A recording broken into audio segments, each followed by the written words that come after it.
Agoy, magang-maga ang paan ni ma'am. Sige, upo ka rito. Magkwentuhan muna tayo ng kaunti.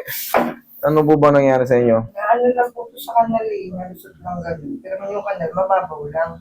Tapos hindi ko naman siya inano kasi hindi naman masyadong masakit. Pero 3 months na yan. Balik-balik lang siya. Nawawas. Pag nilakad ko na lang, nakamaga. Ibig sabihin po niyan, hindi po nakabalik yung talus joint mo. Balik, nakaapat na yata ako ng napahila ko na Pa rin.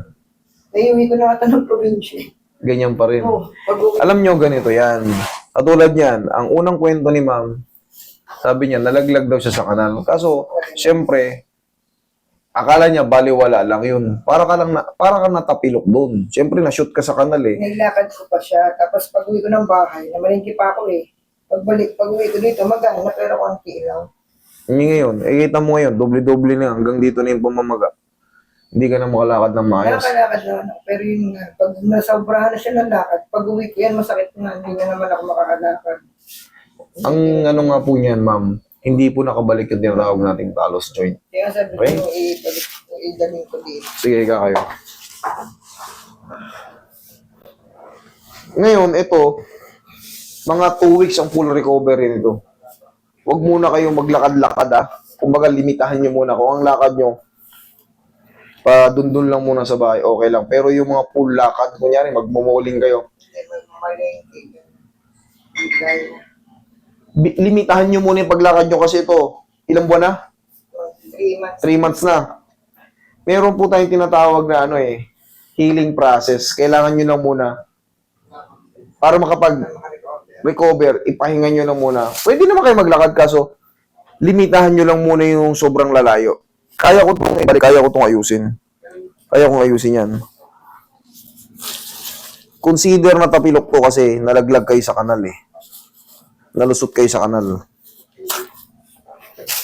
Tingin power muna. Medyo magang-maga. Kita mo naman yung pamamaga. Lapitan mo nga par. Hanggang dito. Nagmanas pa nga siya eh. Totally yung nagbiyahe. Ayan o. Pati dito, ayan o. Oh. Sumingaw na dyan o. Sometimes sa gabi, Alam mo yung pakaramdam na parang sumingaw yung naiipit? Gumagano no? Sisingaw yung... para ko intake. Oo. Pero saglit lang. Saglit lang yun. Ganun ang pakaramdam na makakadaloy na yung dugo. Ito kasi hindi nakakadaloy ng dugo ng maayos. Yung dugo. Kung mapapansin mo, pag napahinga ka, nakatulog ka, magaan. Pag naglakad ka na maghapon, Pag nagising ako sa umaga, okay ko eh. Pag lakad ka doon, kaya ako nagboto ako. Dapat ako ng 4th floor. magana. Pag uwi ko na naman, hindi na ako makalakad. Sobrang sakit na. Tama. Talaga nung hindi na ako lumabas ng bahay. Pansamantala, sa loob ng 1 to 2 weeks, pwede ka naman lumabas, kumbaga, limitahan mo lang muna. Isipin mo lang na nagpapagaling ka. Pero ito, kaya natin to, maniwala ka sa akin. Pero kailangan sundin mo yung ano ko. Hindi naman siya masakit pag ano. Relax lang. Wait lang. Kailangan mo lang muna.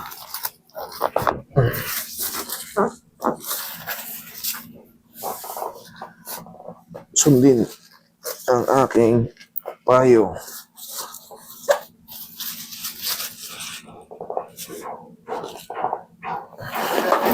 Doktor ko na doon, makakatagal na. Alam nyo, ma'am, ito, nagka-arthritis na yung ano mo. Ito palang, oh, nagka-arthritis na yung ano mo. Ito, oh, tingnan mo. Oh, may sumasayad. Ma'am, kasi, sa tagal ko nang naggaganito, alam ko na yung, ng buto nyo.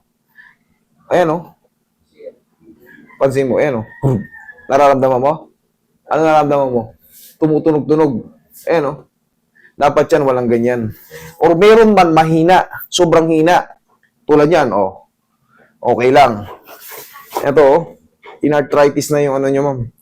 Ibig sabihin nito, nagkaroon ng parang scratch yung mga nyo, cartilage sa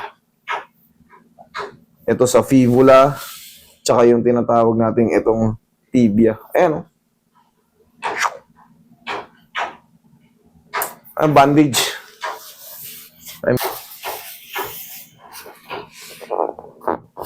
Isa pa. Bandage.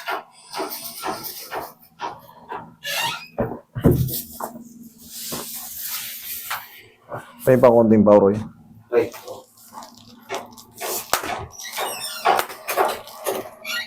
Kung gusto niyo maglakad-lakad, magsaklay muna kayo. Pansamantala. Kung gusto niyo, kung di kayo siyempre, naboboring din kayo sa bahay, huwag niyo muna tong ipwesang idiin para lang makarecover. Hanggang dito na kasi yung pamamaga, ma'am. In-arthritis na yung ano nyo. Nagkaroon na ng damage yung mga joint nyo. Tumutunog na pala siya.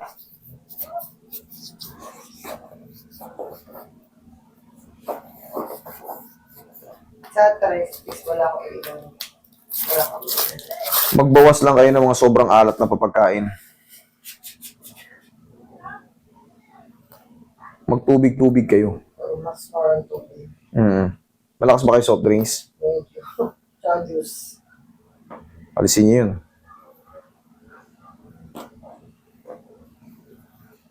Kaya pala kayo makarecover eh. Kala nyo hindi nakakatulong yun. Yung tinatawag ng mga tawag to, residue ng kinakain natin, iniinom natin. Sa pagkain, hindi ako masyado kasi diabetes ako. Diabetic pa kayo? Kaya pala eh. Yung diabetic, di ba pag nakita nyo pag may maliit na sugat, lumalala siya, Matagal kumalik. matagal gumaling. Kaya ito, simpleng ano lang, Kaya sa nagkakaroon ng damage sa ano eh. Kasi wala naman talaga na ilalakad ko. Kaya nagulot ako bakit tumagal lang ganun. Sabi pwersa talaga siya pag naglalakad ako. Meron kasi sa ano nyo ma'am, na-oobserbahan ko kasi sa mata, sa ano, kung merong ano, iba pang mga ano, Sakit. opo. Sa mata rin kasi makikita yung ano eh. Sabi Tingnan nyo, lakad kayo. Tingnan nyo kung ano mas... ko siya, kaso nga lang. Yung sa sobrang tagal ko, yung makakaakit na ako hagdanan eh. Pag nakauwi na ako, yung parang nalalamog na siya na lakad, doon na sumasakit. So anong ang sagot dyan is pahinga. Pahinga lang talaga. Hindi na shoot ng maayos yung talos joint nyo yun, palagi yan. Ngayon, kaya nga, pagka ano, Hindi na siya masakit pag ginanyan. Yun nga lang, pag di ba, papalapaleng, hindi, kanina, kita mo kanina, lulumpo-lumpo ka na. sakit na kasi, naglakad na ako kanina. O ngayon, ang discard dyan, lilimitahan lang muna yung paglalakad, ha? Paghilumin mo muna. Tapos, ma'am, kung yung mga maintenance nyo, inimin nyo, diabetic pala kayo. Meron Ha? naman ako. Sige, pagaling ka. Kung sakaling ano, pwede nyo ulit dito po. Tatawag ko. Mag-report lang kayo kung hindi pa gumaling ng 2 linggo. Okay? Mas gumaan siya, ano? Oo. Okay, thank you.